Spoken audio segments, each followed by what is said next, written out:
Hello दोस्तों, कैसे हैं आप। आज के वीडियो में चलिए बात करते हैं साउथ अफ्रीका की क्रिकेट टीम के बारे में। दोस्तों, साउथ अफ्रीका की क्रिकेट टीम शुरू से बहुत कॉम्पिटिटिव क्रिकेट खेलते आई है और बहुत सारे वर्ल्ड क्लास प्लेयर्स उन्होंने प्रोड्यूस किए हैं।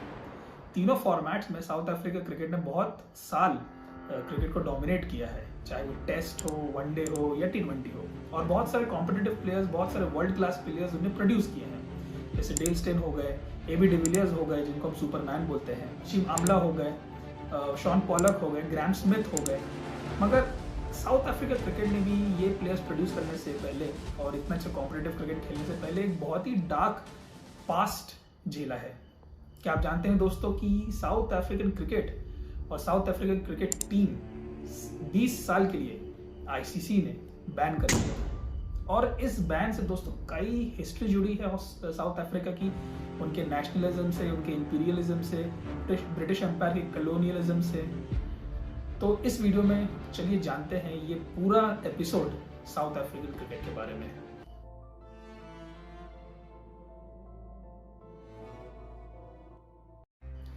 कहानी शुरू होती है हमारी 1948 में। 1948 में दोस्तों मैं एक एग्जाम्पल दूंगा, एक सेट कर देता हूँ कि साउथ अफ्रीका कैसी थी। जो कॉन्टिनेंट ऑफ साउथ अफ्रीका है दोस्तों 1948 में डिवाइडेड था 3 प्रोविंसेस में। 3 प्रोविंसेस में उनको डिवाइड कर दिया गया था ब्रिटिश के थ्रू। और जो फर्स्ट प्रोविंस था वो था वाइट अफ्रीकन से, सेकेंड प्रोविंस थे इंडियंस और कलर्ड, और थर्ड प्रोविंस था इंडिजिनस पीपल या नेटिव साउथ अफ्रीकन, जो ब्लैक साउथ अफ्रीकन पीपल थे। अब वाइट जो अफ्रीकन्स थे उनका जो प्रोविंस था, दो वो लोग माइनॉरिटी में थे, वो कम थे, मगर उनका जो इन्फ्लुएंस था उस टाइम किसी भी गवर्नमेंट में, साउथ अफ्रीका के यूनियन गवर्नमेंट में, वो बहुत ज़्यादा था। उसके बाद जो इन्फ्लुएंस था वो था इंडियंस और कलर्ड का, और सबसे आखिरी जिनके इन्फ्लुएंस तो नहीं बोल सकते मगर कुछ था नहीं, वो था इंडिजिनस पीपल, जो native south African black people थे। 1948 में जनरल इलेक्शंस होते हैं और जो वहाँ की रूलिंग पार्टी रहती है यूनाइटेड पार्टी, और वहाँ के जो प्राइम मिनिस्टर रहते हैं जॉन स्मट्स, उनको हार झेलनी पड़ती है और वो हारते हैं वहाँ की नेशनल पार्टी से, और DF मिलान वहाँ के प्रेसिडेंट बनाए जाते हैं। अब नेशनल पार्टी कोalition करती है वहाँ के अफ्रीकन पार्टी से। अफ्रीकन पार्टी एक माइनॉरिटी पार्टी होती है जो वहाँ के वाइट अफ्रीकन्स की फेवरेबल रहती है। वाइट अफ्रीकन्स जो कि एक डच, कुछ लोग वहाँ के डच होते हैं, कुछ ब्रिटिश के बसाए हुए लोग होते हैं, कुछ जर्मन लोग होते हैं जो वर्ल्ड वॉर 2 या वर्ल्ड वॉर 1 के बाद साउथ अफ्रीका में आए हुए रहते हैं। तो अफ्रीकन पार्टी के साथ नेशनल पार्टी वहाँ की कोalition करती है और वो वहाँ पे सरकार बनाते हैं। सरकार बनाने के नेशनल पार्टी के 3 मुद्दे थे। पहला मुद्दा ये था कि वहाँ के जो वाइट अफ्रीकन लोग थे वो नहीं चाहते थे कि ब्लैक सुप्रीमेसी हो, वो नहीं चाहते थे कि रूरल पीपल, जो इंडिजिनस पीपल है, उनको कोई भी तरह का साथ वाइट लोगों के साथ मिले। तो ये पहला मुद्दा था। सेकंड ये था कि वर्ल्ड वॉर 2 के बाद बहुत सारे इकोनॉमिक और डोमेस्टिक प्रॉब्लम्स हुई थी साउथ अफ्रीका को, जिसका ब्लेम वहाँ के लोग जॉन स्मट्स और उनकी यूनाइटेड पार्टी की सरकार को दे रहे थे। और थर्ड मुद्दा था उनका रेशियल सेग्रीगेशन। वहाँ के लोग, वाइट अफ्रीकन लोग थे जिनका इन्फ्लुएंस वहाँ की सीट्स में बहुत ज़्यादा था, वो वहाँ पे रेशियल सेग्रीगेशन मांग रहे थे। Mixed marriages, segregated recreational spaces, and purged the non-white population from the voters' roll. आती है और वो एक पॉलिसी लाती है, वो वहाँ के वाइट अफ्रीकन लोगों से बोलती है कि हम आपका रेशियल सेग्रीगेशन का एक पॉलिसी लेके आएंगे जिसकी वजह से आपको जो जितनी भी आपके प्रॉब्लम्स है वो सॉल्व होगी। 1948 के बाद अपार्थाइड पॉलिसी को लागू कर दिया जाता है और अब रेशियल सेग्रीगेशन साउथ अफ्रीका में लागू कर दिया जाता है। एक प्रीडोमिनेटली रेशियल सेग्रीगेशन आ जाता है। फर्स्ट क्लास के लोगों को सब कुछ सारी सुविधाएं मिलती हैं, अच्छा हाउसिंग डिपार्टमेंट मिलता है, उनको अच्छी सुविधाएं मिलती है, सारे स्पोर्ट्स में उनको प्राथमिकताएं मिलती है। 1948 से 1960 तक अपार्थाइड पॉलिसी चल रहा था जिसमें स्पोर्ट्स में केवल प्राथमिकता वाइट अफ्रीकन्स को दी जा रही थी, और test playing nation South Africa था, और टेस्ट प्लेइंग नेशन में भी साउथ अफ्रीका को ओनली वाइट पीपल ही रिप्रेजेंट कर रहे थे। अब अपार्थाइड पॉलिसी में एक बहुत बड़ा चेंज आता है कि वो जो टेस्ट प्लेइंग नेशंस हैं, जो वाइट टेस्ट प्लेइंग नेशंस हैं, उन्हीं को अलाउ करते हैं कि वो साउथ अफ्रीका आके टेस्ट मैच खेल सके। और डिस्क्रिमिनेशन होता है जो कलर्ड टेस्ट प्लेइंग नेशन है, जैसे इंडिया, वेस्ट इंडीज, और ऐसे जो अदर टेस्ट प्लेइंग नेशंस हैं उनको साउथ अफ्रीका में एंट्री नहीं दी जाती है, और साउथ अफ्रीका केवल और केवल क्रिकेट खेलता है इंग्लैंड, ऑस्ट्रेलिया और न्यूजीलैंड से। 1960 तक ये बात चलती है। 31 मई 1961 को साउथ अफ्रीका एक यूनियन ऑफ स्टेट्स से, साउथ अफ्रीका की जो नेशनल पार्टी रहती है उस वक्त, वो ये डिसाइड करती है कि अब हमारे देश में डीकोलोनाइजेशन होना चाहिए, मींस ब्रिटिश एम्पायर का हमारे देश में अंत होना चाहिए, और अब हम यूनियन ऑफ स्टेट्स से निकल के अब रिपब्लिक ऑफ साउथ अफ्रीका बनना चाहते हैं। तो 31 मई 1961 को एक रेफरेंडम वहाँ की नेशनल पार्टी साइन करती है, और वो ये डिसाइड करते हैं कि आज से साउथ अफ्रीका एक रिपब्लिक ऑफ स्टेट बनता है, एक रिपब्लिक कंट्री बनती है, और वो अपना कॉन्स्टिट्यूशन बनाते हैं। 31 मई 1961 के बाद डीकोलोनाइजेशन, जो कि डीकोलोनाइजेशन मींस बता दूं कि जो अंग्रेज वहाँ पे ब्रिटिश एम्पायर वहाँ पे राज कर रहा था, जो जिन्होंने यूनियन ऑफ स्टेट्स में डिवाइड करके रखा था साउथ अफ्रीका को, वो अब वहाँ वो उनका देश छोड़ते हैं, और धीरे धीरे सारी चीजों में साउथ अफ्रीका रिपब्लिक होता है। अब क्योंकि साउथ अफ्रीका रिपब्लिक होता है, तो साउथ अफ्रीका 60s में कॉमनवेल्थ भी छोड़ देता है। कॉमनवेल्थ दोस्तों एक ऐसा समूह रहता है जो कि 56 पार्टनर कंट्रीज का रहता है, और मोस्टली वो कंट्रीज वो रहती हैं जो टेरिटरीज ऑफ ब्रिटिश एम्पायर रहती है, मींस ब्रिटिश एम्पायर ने वहां पे जाके वो कंट्रीज जिनको कॉलोनाइज किया था, वो कंट्री का समूह कॉमनवेल्थ कहलाता है। तो क्योंकि साउथ अफ्रीका को ब्रिटिश ने कॉलोनाइज किया था, साउथ अफ्रीका पार्ट रहता है कॉमनवेल्थ ऑफ नेशंस का।